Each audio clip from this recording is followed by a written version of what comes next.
When you know that you are ready to scale and you can't do it without funding, that's the time to start thinking about raise when you have opportunities and you have a pipeline and you know that you're going to need to bring on more people, bring on more technology, move faster. That's the time to talk about raising. Now,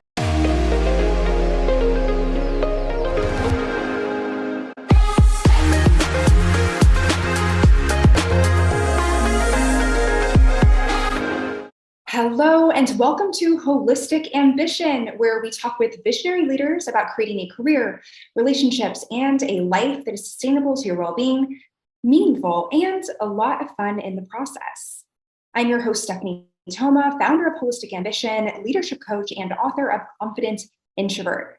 I am so excited to announce our guest today, Donna Griffit.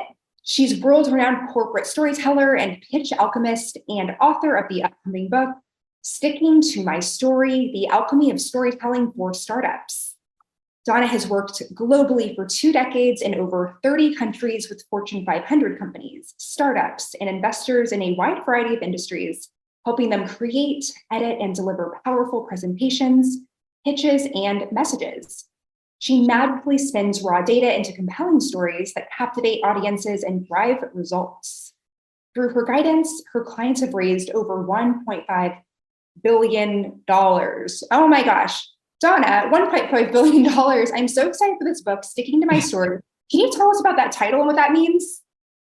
Well, it's funny because before I actually knew that I wanted to write a book, I knew the title. I called a workshop that I developed about 8 years ago, Sticking to My Story. And it just made so much sense in terms of what storytelling is and making it stick. So it's more than just like a double meaning. There's more like a triple, quadruple meaning. So it's sticking to the story. Stories stick, stories resonate.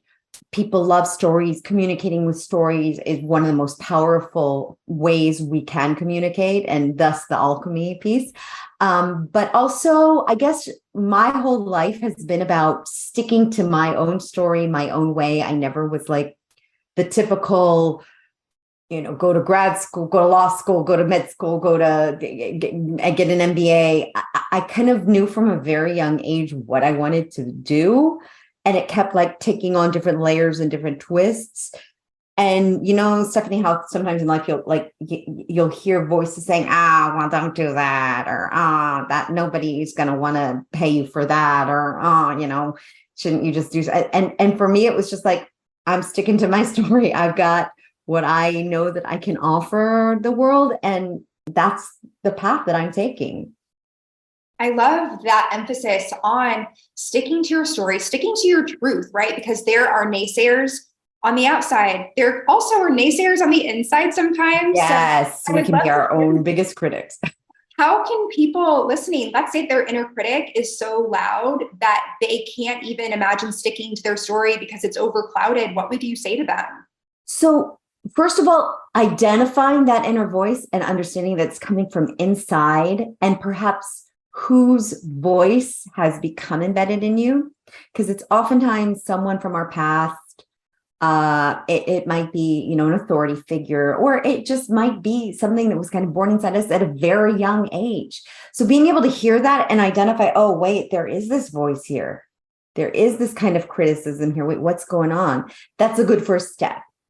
And then working with clients, when I work with, public speaking, I call it the judgment bird. There's like this bird that comes and swoops down and sits on your shoulder and starts pecking away. Oh my God, people can't, don't want to hear what you have to say. Your shoes are untied. You look horrible. It's not too late to apply for that desk job. Why are you up? You're like, and it's really our own thing. So it's great to take that judgment bird, acknowledge it, and say, thank you for, keeping me in check, putting it back in its cage, covering it up, and doing your thing, writing what you need to write, communicating what you need to communicate. And then you can bring that lovely little bird out to help you edit, because it can be a really great part of us, the analytic part of us, the objective part of us, but not let it out. We can control that judgment, that voice. Yeah. And, when it comes to this point that you bring up of the part that wants to be taken seriously, So depending on who you ask, some figures in the tech space, maybe they're even listening right now and thinking, well, why would I focus on storytelling when I can focus on hard statistics and graphs? And who needs a story? When let's say they're very focused on being taken seriously, maybe even early career, early stage founder. How can you balance storytelling, but keep it from being fluffy? So people tend to think that stories are fluffy, where stories are actually quite scientific. There's a very specific structure, which I get into in my book, of how a presentation or a pitch should be structured. And it dates back to ancient times, early, everything from a cave painting was a story, to the Iliad, to Greek tragedies, to Shakespeare, to Chekhov, and all the greats. They wrote in a very specific format because that's how our brains are conditioned to take in information. So there is a very scientific element there. It is not fluff. And then there's the part of weaving in stories from your life, from your experience, from other people's experience, that kind of serve as a metaphor for what you're looking at. And then people's brains go, oh, that reminds me of the time that, and they start, there's a part in our brain called the insula that starts searching for an index, searching for something that we connect to, and then that connection starts to happen. So what happens with finance people that are in love with their Excels, or tech people that are in love with their tech specs? It's important, like nobody really wants to see all that. And you're going to be okay, and you're still going to be taken seriously if you don't shove everything in their face. You can choose 2 or 3 important data points, explain it, show how it would work in real life. That's a story too. And then get their permission to move on. What do those numbers mean? What do those tech specs mean? Not just shoving it up there to show, oh, look at this, I worked really hard on it. I love that, where you're really focusing on, like, sure, maybe you have a statistic, but there's a story to go with it, right? So, I think that's a great takeaway for people, that it's not either or, and to really just allow that stat be illustrated with a story that can actually stick in people's minds. And, another component that is really commonly discussed, commonly thought about, is when storytelling, how can you be, let's say, even vulnerable in sharing personal stories, but not lose your credibility as a leader in the process? Yeah, I think people do think that oh my gosh, if I share something personal about my life, then they're going to think less of me, or I'm going to look like a loser, or I'm going to look like someone who doesn't know. But the beauty of storytelling, and Mark Twain said, never let the truth get in the way of a good story, is that you can structure your story in a way that's as empowering as you want it to be. I'm not saying lie, but there's a lot of details that don't have to be there. And it's just finding the most powerful way to tell the story about yourself in a way that serves your purpose. Nobody likes the I'm crushing it, I'm killing it, everything's amazing. Okay. That is inauthentic. It's not believable, and it's not going to stick. People want to hear, I tripped, I fell, I got back up. Here's how I did it. And I kept going and I grew, and then I tripped and I fell again. That's so much more meaningful. Now, if you're an investor listening to a pitch deck, hearing the origin story of how the founder started this crazy journey is extremely powerful, because A, it shows the commitment and the passion. B, it shows the true connection. And C, how it came about, their deep understanding of their audience. So it's also unique, and that's what's going to stick. Again, unique stories stick. Coming back to the title of the book.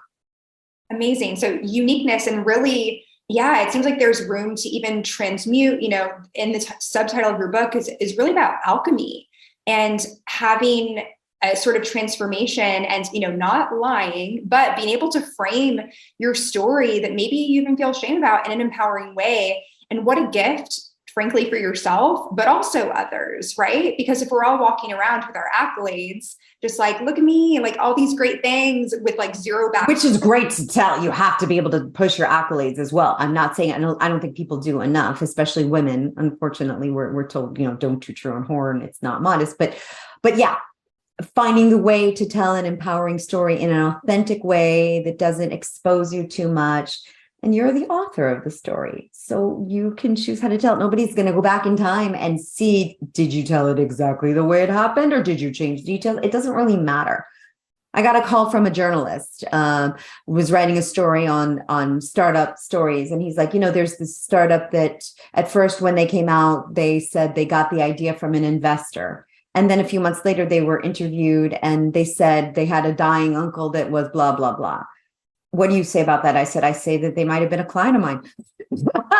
Because it's not like you went and you poisoned your uncle in order to find a story, but maybe they found a story that was so much more moving, fitting, compelling, that it's a much better origin story to tell than we came up with the idea because an investor told us that's what the market's doing.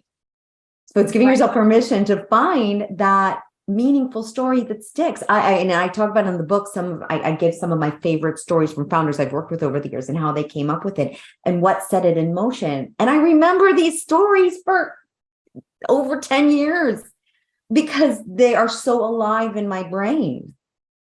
What's the biggest mistake that people make that keeps their stories from being memorable? Thinking that they have to be jargony and numbery and techie, and that's what's going to create credibility, when the absolute opposite is true. You need to be able to know your numbers inside and out, your technology inside and out. If they ask you questions, you need to be able to answer hands down. I'm not faulting that at all. However, you want to come across a human, talking, conversing, being able to answer the questions seamlessly. The other week on Shark Tank, we watch Shark Tank on Saturday mornings with our daughters. It's kind of like our Saturday morning tradition. Last week there wasn't a show and my daughters were like, no, Shark Tank. So, and it's great because then we can talk about the products and the pitches and the story. And there was this woman founder on, and she was phenomenal. Now, I don't even remember what product she had. I just remember how poised she was, how she answered the questions, and how impressed the sharks were. They were like, you have given one of the best pitches that we've ever seen, because she had a story. She knew her numbers. She just had like all this grace under fire, and it was just beautiful to see. Yeah. And, that kind of brings up this whole aspect of people, the Maya Angelou quote, that people don't always remember what you say, they remember how you make them feel. And when it comes to eliciting emotion, through storytelling, certainly vulnerability is an aspect of that. But Absolutely. Is there anything that you'd add? Like, do you actually want the people listening to your pitch? Do you want them crying in tears? Is that a good thing? Is that too much? Actually, so it's funny because like I'll be writing pitches and crying as I write the story because it's so incredibly deep. And I think that's a huge advantage that biomed health tech startups have, because they're touching so deeply on the human condition. And usually it's something that came from something that happened to a friend, a family member, that set you on finding a better way to deal with this. And you do want to elicit that emotion. If you can get somebody to feel, that's like the holy grail. And that's absolutely wonderful. But you want to elicit reaction. You don't want to scare people too much. You don't want to have them sitting there sobbing. You don't want to have it completely out of control. But there are stories that happen, but you want to right away come in and give them the hope that there's something that you can do before they get too entrenched, too scared, too, deep into it. Yeah, that's such a great point to make, where it's not just about, here's a sob story now. Okay, bye everyone. I hope you can somehow find it in yourself to feel better. No, you're offering the hope. You're offering the solution. That's the beauty of the problem solution, or the villain hero. That's how, and again, in the book, I get into that of how we, and this is, again, thousands and thousands of years old. This is not something that I created. It's just how we translate it into a winning investor deck or sales deck, and how we speak to the other side and get them engaged and show we get it. We feel their pain or our target audience's pain, and we're here to help. It's creating that empathy. It's creating that pull. And I'm curious about how you knew, or when you knew you wanted to help people pitch, and how your personal story impacts your client work. Wow, two very loaded questions. So how did I know? So I didn't grow up saying I want to be a storyteller when I grew up. Honestly, I don't think that anybody called themselves a storyteller, except, like a librarian or a neighbor of mine. She's in her 80s. She said, oh, we used to have this Miss Marion, and she'd come to someone's garden and all the kids in the neighborhood would and she wore these long gowns and she'd tell them stories. And that's not what I do. But when I was starting out and I was calling myself a storyteller, corporate storyteller, people didn't know what storytelling was back in 2008, 2009. So it was still like this, is it buzzy? Is it fluffy? Is it that? So when did I realize it? I actually always was an actress, and something in me knew that wasn't enough. I didn't want to be waiting tables when I was 30. And I'm talking really young. I knew this. I don't know what voice told me that, but I had to find something that I loved as much that satisfied that act hunger. And I got my master's in drama therapy at NYU. And even then, the professional opportunities were pretty much the pay of a starving artist. I'm like, wait, I didn't go not be an actress in order to be struggling. I want something that can give me stability, that I can make a living for myself and for my family doing what I love and what I'm good at. And serendipity would have it that I had a lecturer mention a story about her friend who traveled the world giving workshops. And I'm like, oh my God, that's what I want to do. And I started investigating, and I signed up for a postmaster at NYU in training and organizational development, sent my first resume out to a company on Craigslist that was looking for a corporate trainer in presentation skills and business writing skills, was hired by Brad Boyer, my guru, my mentor. He was also the first dedicatee of my book. And I learned the ropes from him. And then when 2008 hit and travel was off the books and training was off the books, I pivoted to startups. So what I'm saying, and the whole sticking to my story, life story piece, and I do tell my story in the first chapter because I feel like I do want to share the parts of my story that are relevant and why, and kind of bring the readers in. Is to show that, through the ups and downs of your career and of your life and where life takes you, there's a lot of value of what you did to deal with that. And then again, when COVID hit and now recession again, there's all these waves happening. How do you create sustainable value? Sustainable value, and you will always work, even if there's lulls in the market. I've had a few slow weeks, and I can tell what's happening. I know when investments are slow and when they're picking back up, because I'm the barometer of what's going on in the market. And then I read it in Crunchbase Insights, and I'm like, okay, yeah, I see that's happening. Okay, yes, health tech is having their day in the sun. This is the time to push that. So my schedule next week is fully booked, so I know that things are picking back up. Yeah. And, I'm sensing themes here of intuition and, having these nudges and being excited by seeing, oh, there's this person that's touring a workshop around. I want to do that, and feeling that sense of excitement. And a side note is, in my early days of workshops, you and I did a session together that was so powerful. And it's one of those situations where it's important to not put roadblocks up for yourself when you so clearly are excited by someone's career path and you can see yourself in it, like allowing yourself to go there. And, you talked a lot about value and, how value can translate with money, right? We're in a capitalistic society. It's the reason why people pitch to get money. So, when it comes to money mindset, is there anything that you found that you had to do for yourself or that you maybe tend to focus on most with clients when it comes to being really comfortable essentially asking for money? I think that as a society, and especially, again, I'll go back to being a woman in this society, we've been conditioned by conversations around money as kids, whoever, has it in their house. And I'm not a financial expert, but I've done enough training and workshops that I've seen,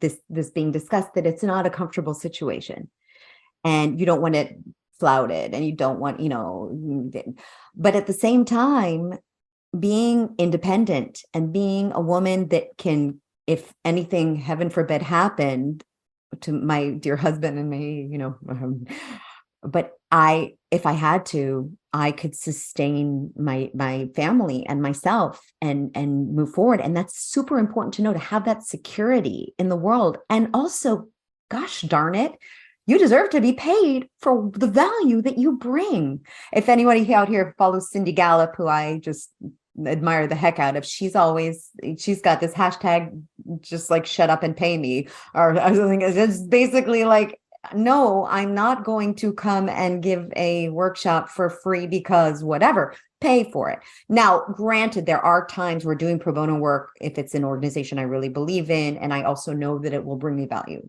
and I'll do it. But I think that knowing you deserve to be in a job that you're bringing value and you're valued and you're making a good, honest living, and not being afraid to ask for more. I've had these conversations. My husband's always pushing me, raise your rates, raise your rates, raise your rates. And it's always this uncomfortable, like, will people pay it? Can they pay it? Blah, blah, blah, blah. And he's like, why are you negotiating with yourself? And he's right. Why do we negotiate with ourselves before we've even put it out there? Yeah. I'm hearing that there's this importance on being really rooted in what you deserve. And, following unapologetic people like Cindy Gallup, I've certainly seen her social posts where it's really claiming, again, that intrinsic value in the work that you do, and being like, but there is a price tag, and maybe it comes in the form of there's insane, great lead generation from this opportunity, where some people are even paying to be on that stage, but you somehow can get on that stage for free, go ahead and do it. But at other times, it makes sense to have a rate and stick with it. Yeah. Yeah. And what kind of female founder or founder in general should be considering getting an investment? Let's say that there's a bootstrapper watching right now and they're like, well, it's kind of hard. Should I continue bootstrapping? Or how does someone know that it's time to go that route? First of all, congratulations if you're still thinking about it and you're still there and you're bootstrapping and you're already, on your path. That's massive.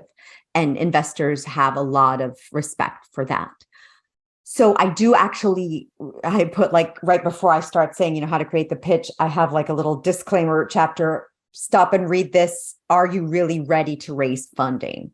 And my editor, when I put that in, he's like, do you really want to like stop people at that point from reading? And I said, listen, I think I've talked to too many people that are not really ready to raise. And they think that the fundraising is the end all be all. That's the goal. It's not. And you're going to shoot yourself in the foot if you get out there too soon. And now in a time of recession, it's even more like get as far as you possibly can bootstrapping. I mean, I have a client that I'm going to be working with.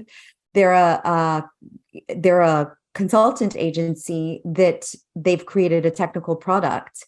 And they're like, yeah, we've been bootstrapping for 12 years. I'm like, you're not bootstrapping. You've got a services piece and now you've turned into technology. That's not bootstrapping. You are self-funded, which is great. It's not like, you're just scrappy and she's like, oh yeah, I guess you're right.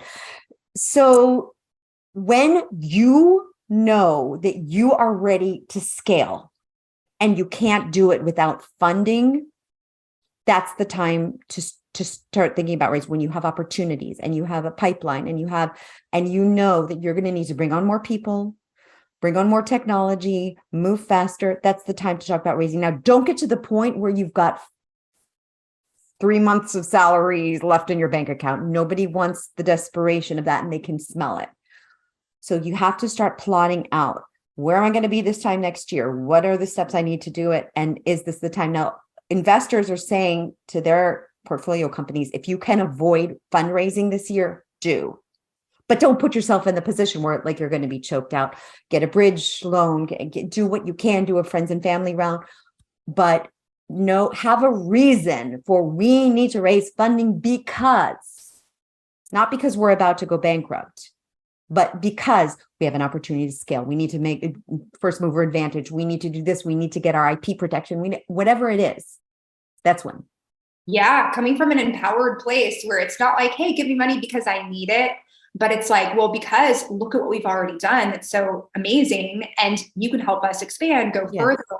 Yeah. I mean, that can be applied to so many different aspects of life, coming from a place of empowerment. And you have to play the game, even if it's not, you cannot let them see you sweat in that respect. And also, I mean, it is empowering. Now, people will often try to raise from an idea. That's going to be tough unless you've got a track record. Like I have a client that I worked with in 2018. He's coming back now. He sold his company early COVID days, really nice exit, and now he's on something new. Now he can basically raise from a napkin because he's got the track record, but he still wants to work with me on his deck and do it right.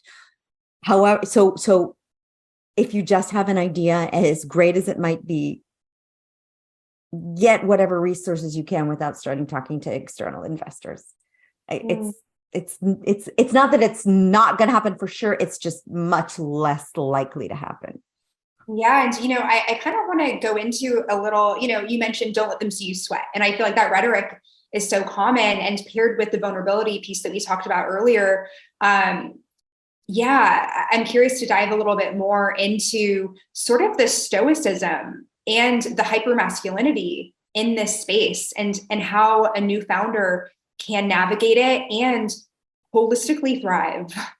And it's not fair and it's not right. And women shouldn't have to be proving themselves in this way. It sucks, but knowledge is power. And we know it's this way. And we're being scrutinized as women. And it's not that men have it, and minorities and anyone out there that doesn't fit, the pattern. There's a lot of talk about the pattern recognition. And I'm always afraid that, those are also causing bias. So I don't like that. But at the same time, the reality is, founding of female-led startups is down again, as if it could get any lower.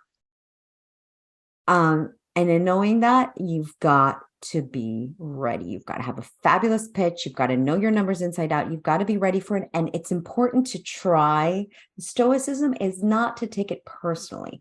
When I was acting in New York, I was alongside grad school, still acting for the passion. And so every time I go to an audition, it's very hard if you don't get a part, especially if you were like up in callbacks and in there, to not say, oh, I'm not good enough and I suck and I should stop this. Rather to say to yourself, I didn't match the vision of the director. I wasn't what he or she had in mind. And when a part's meant to be mine, it will be mine. Same thing with investment. You're going to get a lot of no's. Imagine that you have one of those charts where you're crossing off, counting the days towards something. So let's say there's an X number, 325 no's until you get your yes. Just like, oh, one more no crossed off, one step closer to the yes. It has nothing to do with you and how good you are. It has to do with you weren't, and how great will it be to come back one day once you've raised the funding and have them say, hey, we should talk. And don't be all like, oh, no, he wants to talk. Be smart. Yeah. Now, I know a wonderful woman founder. She has a unicorn called Papaya Global. And when she was raising funding, she was pregnant. And she had investors say to her, no. And basically, it's very clear what the reason was. And then her next rounds, when she was already doing really well, some of these investors came back to her. And she said, no. She was very open about talking about this, which is why I can share it. This is, she's written. And she said, if you didn't want to work with me, then I don't want to work with you now.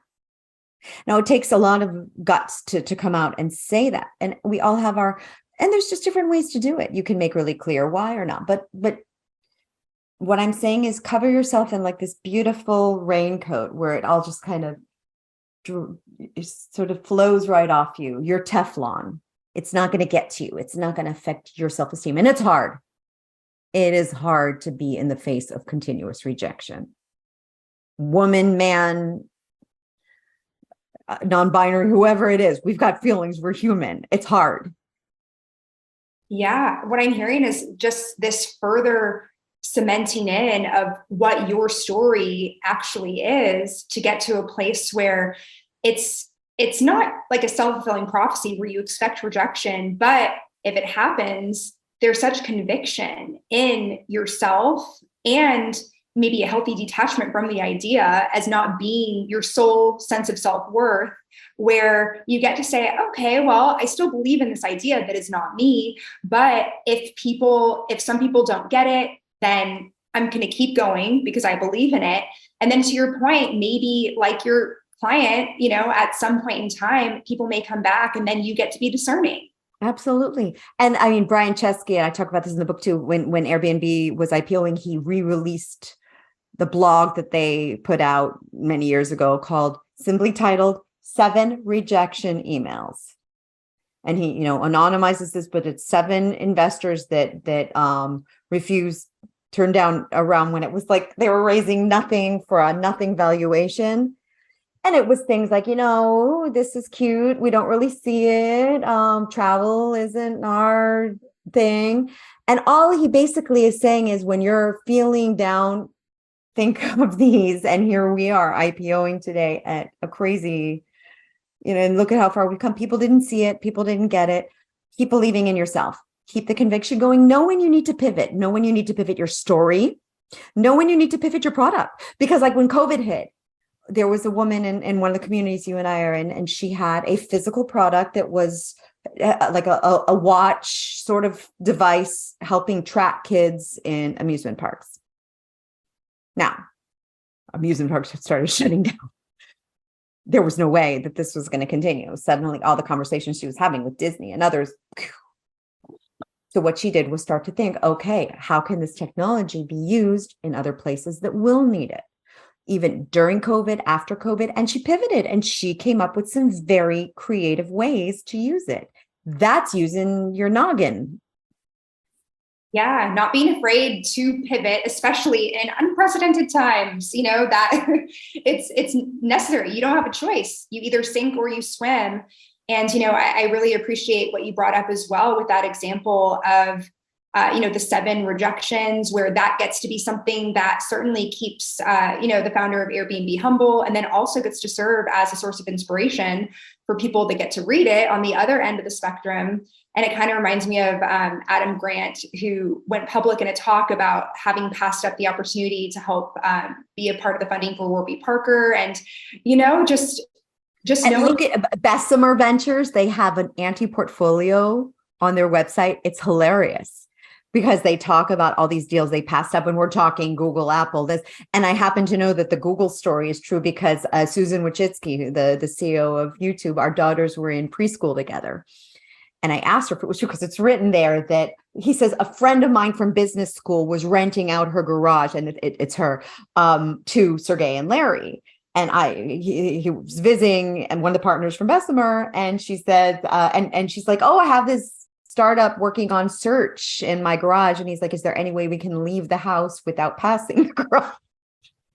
Now, and then she was hired as employee number 11, I think, for Google. And she runs YouTube, and she's amazing. She's got 5 kids. She's so freaking down to earth. She's such an inspiration.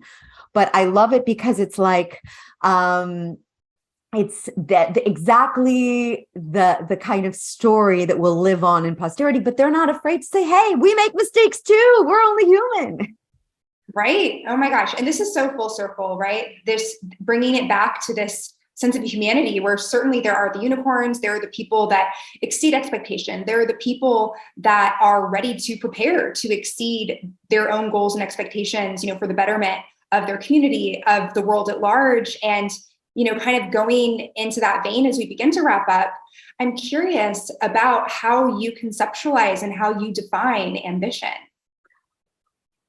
Well, it's funny, like just the word ambition, when you say it, as a kid, thinking about, the kind of partner I wanted in life, one of the top things on my list was ambition, because I had been surrounded by less than ambitious men, not in my own, but my mother's relationships. And to me, it was so important, somebody that wanted more for themselves, more for their lives, striving to continuously grow. And that to me is super sexy. And my husband is one of the most ambitious people I know. He's like he's a wealth of ideas, and he's always thinking of like the next thing he can do, I can do to move ourselves forward, never just resting on your laurels, always thinking of the next step. That to me is what ambition is. Always thinking, how can I do better? How can I do more? It's not being satisfied with you have. I'm like every day, I'm grateful for everything that I have and the opportunities and doing what I love and living in a great place and being able to afford to give my girls a good life. but I'm always thinking, okay, what's next? These uncertain times, nothing is certain. How you create that kind of cushion to continuously have more and innovate. Yeah, what I'm sensing is this sense of vitality where the desire for more is rooted in something that's completely embodied and intrinsic. And you know, partner, friends, it is a super attractive quality to be around and to certainly hone yourself. And now I'm curious about what specifically holistic ambition means to you. So I mentioned before having that aha moment of like knowing that I wanted to do more than just have a starving artist thing. So I came across many years ago a Japanese concept called ikigai, not ikigai.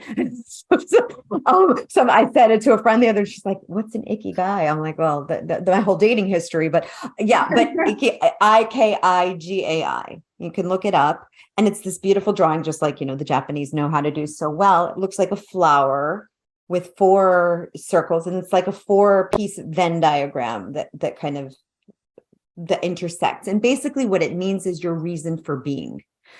So it's circle number 1 is what you love. Circle number 2 is what you're good at. Circle number 3 is what the world needs. Circle number 4 is what you can be paid for. And the center of that is your ikigai. And that's where you want to live. That's because if you're doing something that you love, but you're not making enough, you're always going to have pressure on you to leave that. If you're making a ton of money in a soulless job, you're going to feel like you've sold your soul.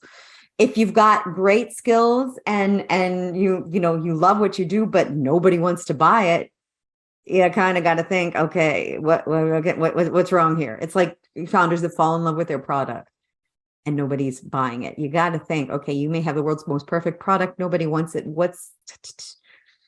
Anyway, so that to me is holistic ambition. It's wanting to be in that place where your life is whole. Yes. Okay. So Donna, there's so much wisdom today. So I am sure that people that are watching, listening would love to learn about the best way to stay connected with you, to learn more about you. So how can they do that? So DonnaGriffit.com with no H at the end, like Melanie without the H. That's a whole story. My father-in-law basically invented the last name. So DonnaGriffit.com. And also, if you want to learn more about the book, StickingToMyStory.com. It was funny. I as soon as I had the first meeting with my editor and we found that there had been no other book written called, he looked up, he's like, the .com's available. I'm like, I'm grabbing that. And I told somebody I'm writing a book and I've got the .com. He's like, great, you're halfway there already. But it's true. It's like the minute it makes it real. So StickingToMyStory.com, the book will be available for purchase on February 23rd. I will be working on the audiobook in the coming months. I know a lot of people are no longer able to read, so that's coming as well. And I'm super excited to have people, more and more people, read the book and be able to use the information there. This is so exciting. Okay, so StickingToMyStory.com. And certainly by the time that this debuts in the spring of 2023, you will be able to go ahead and get your copy. And who knows, the audiobook, whenever you listen to this, could also be available. So very exciting. All on Amazon. So, yep. Yes. Oh my gosh. Okay, so thank you so much for your time today, Donna Griffit. And I would like to thank everyone at home, wherever you are, for tuning in and watching. And consider this your invitation to subscribe to be the very first to know of the next Holistic Ambition speaker in the series. Wishing you a beautiful day. Until next time.